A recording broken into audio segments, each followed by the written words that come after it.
أهلا بيكم مستمعات ومستمعين راديو وسط البلد. أنا عزة حسني. زي ما تعودنا بكون معاكم في برنامج العيشة واللي عايشينها كل يوم 3 الساعة 7 مع موسم الست لما. النهاردة آخر حلقة من موسم الست لما. كل حلقة كانت عن سلوك معين عند المرأة، إزاي نعرفه وإزاي نحاول نعالجه. النهاردة هنتكلم عن الستات بصفة عامة في مواقف مختلفة. نطلع فاصل صغير ونرجع نكمل حلقتنا. مساء الخير، ازيك يا اشجان؟ طبخلنا ايه النهارده؟ هموت من الجوع. ما هو همك على بطنك، داخل من بره تدور على الاكل. هو انا فارقه معاك في حاجه؟ مش شايف وشي متضايقه؟ مفيش مالك يا حبيبتي ولا فيكي ايه؟ مالك يا حبيبتي، في ايه؟ مين اللي مزعلك بس؟ بعد ايه؟ ما خلاص، لو كان فارق معاك من الاول كنت سألت. الاهتمام لما بيطلب بيبقى ماسخ وملوش طعم. لا حول ولا قوة الا بالله. انا داخل انام شوية يا اشجان، ان شاء الله معني طفحت. ايوه، اقلب الترابيزه واعمل زعلان وسيبني وادخل نام. طب مفيش نوم يا سيد؟ اهدي كده وتعالي قوليلي جروب الواتس بتاع صديقات للابد كان عليه ايه النهارده؟ مين اللي سخنتك عليا؟ اتريق براحتك، ما هو ده اللي انت فالح فيه. كان فين عقلي بس لما وافقت عليه؟ ده انا كان متقدم لي عرسان يشرحوا القلب، غيرش انا بس اللي امتصيت في نظري. شكرا يا ستي. خلصتي الوصلة بتاعت كل يوم؟ هتغدينا ولا ادخل اتخمد؟ ما طبختش النهارده، هتعمل ايه يعني؟ هتطلقني؟ يا ستي هو انا قلت كده؟ انا داخل انام. انا خلاص مش قادره على العيشه دي يا سيد. طلقني يا سيد. حسبي الله ونعم الوكيل. فلتسقط الستات. ورجعنا لكم بعد الفاصل. زمان اشجان وسيد مقطعين بعض في محكمه الاسره دلوقتي. تيجوا اول ست نتكلم عنها هي الست النكديه. بتبقى كأنها مركبة مدفع رشاش بتبخ شكوى وتذمر طول الليل والنهار. فكيها عشان ربنا يفكها يا شيخ. الشكوى عمالة على بطال دي تجيب الفقر والمرض. اصبري اما الراجل ياخد نفسه وبعدين نكدي عليه. عادي يعني، هو متجوزك ليه؟ ما عشان تنكدي عليه. بس تعالي كده حطي نفسك مكانه. لو هو بوزه شبر طول الليل والنهار هتعملي ايه؟ لا هتبقي طايقة عيشتك ولا طايقاه. الأفورة في ردود الأفعال بتأدي لنتائج عكسية دايما. حطي كل حاجة في حجمها، واختاري الوقت المناسب انك تشتكي او تتكلمي عن مشكلة معينة، لأن الوقت لو مش صح هيبقى كلامك راح في الهوا، مش هتسمعي اللي انتي مستنياه. وانت يا سيد حاول تحتويها، تطبطب عليها. اما تلاقيها متضايقة اسمعها، خدها خرجها يا سيدي، انزلوا كلوا دورة مشوي على الكورنيش. خد انت الولاد وذاكر لهم ولا خرجهم، وسيبها تعمل ماسك الخيار المخلل بالزعفران في البيت. هترجع تلاقيها منورة كده وفريش. الدنيا مش مستاهلة نكد وخناق. المدارس والزحمة والأسعار والعيشة واللي عايشينها تفور الدم. فكوا عن نفسكوا عشان تعرفوا تكملوا. وتعالوا نشوف مع بعض الست لما تزن.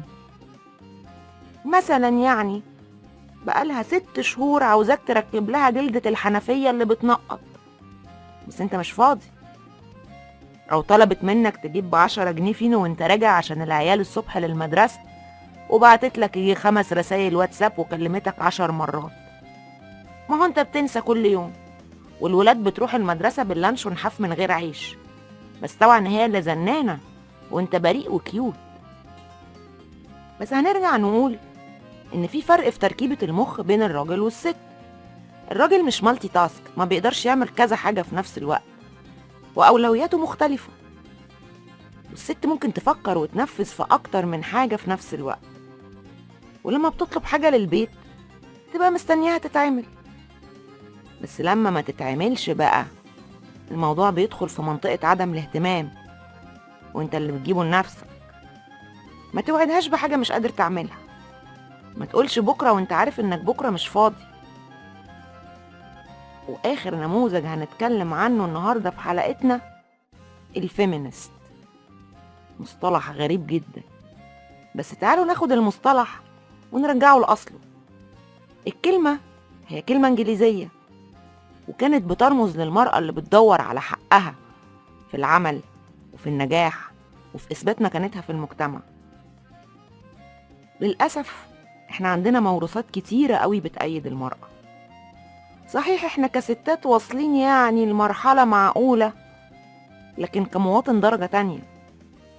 القوانين في مصر مثلا فيما يخص المرأة، وبالذات في قوانين الأحوال الشخصية، بصراحة حاجة تحزن. بس خلوني أوضح نقطة. هو الراجل راجل والست ست، دي ما فيهاش كلام، لكن في الحقوق والواجبات هنا بس بنطلب المساواة.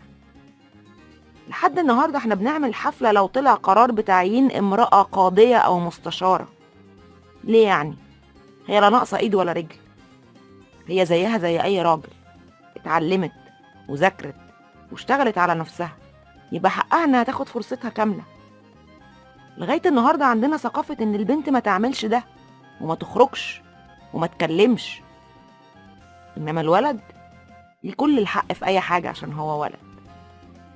العائلات اللي بتربي ولادها بالطريقة دي بتربي جيل مشوه، لما هيتجوز هيعيش تعيس وهيتعس الست اللي معاه، ويمكن يتعس عياله كمان. طب احنا ليه حرفنا الكلمة وبقت مصدر سخرية وخناقات السنين اللي فاتت؟ لأن الأدوار اختلطت. ظروف الحياة أجبرتنا على تبادل الأدوار. أحيان كتيرة الست لما بتنزل ميدان العمل بتلعب أكتر من دور.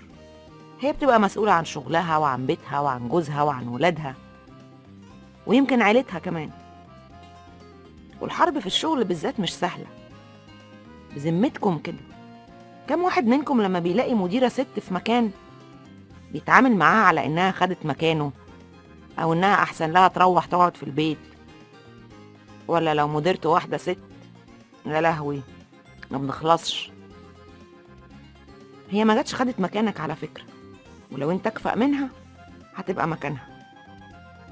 ومع انتشار ظاهرة الطلاق بقى في ستات كتير جدا مسؤولة لوحدها عن تربية ولادها وعن حياتها. والمرار اللي الستات بتشوفه في الطلاق والأب اللي عامل نفسه مش من هنا بيخليها مش عايزة تجرب تاني، بيخليها رافضة الصنف من بابه.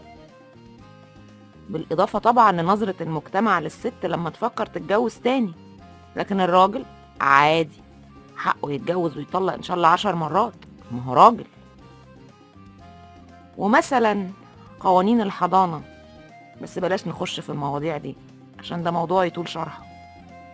باختصار، مصطلح الفيمينست قايم على إن المرأة تشتغل على نفسها عشان توصل للنجاح والتميز في شغلها، في حياتها، في إدارة أمورها الشخصية، في حقها في الحياة، في حصولها على حقوقها وأداء واجباتها، في إنها ما تتعاملش على إنها مواطن درجة تانية. وفي ختام الحلقة وختام موسم الست لما هقول لسيد وأشجان كلمتين. انتوا مش داخلين ماتش كورة كل واحد همه يكسب المباراة.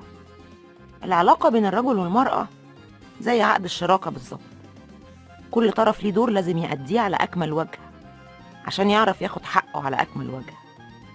كل طرف لازم يقدر اللي بيعمله عشانه الطرف التاني، وفي نفس الوقت اللي بيعمل حاجة ما يقعدش كل شوية يقول ده أنا عملت وسويت وضحيت.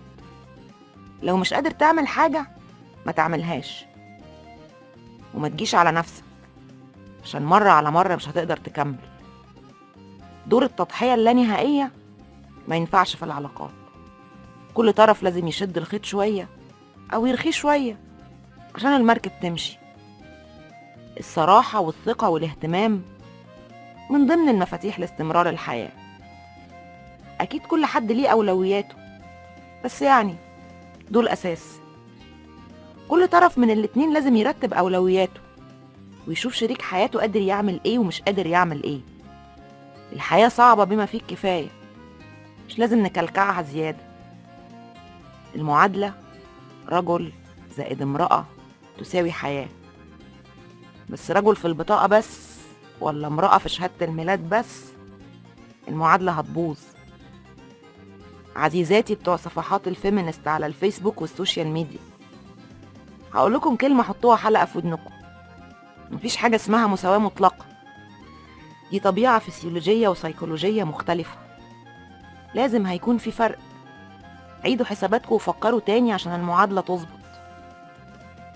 وبكده تكون انتهت حلقتنا النهاردة وانتهى موسم الست لما، ونتقابل في موسم جديد ومواضيع جديدة. كانت معاكم عزة حسني. تابعونا على الفيسبوك صفحة راديو وسط البلد. باي عليكم.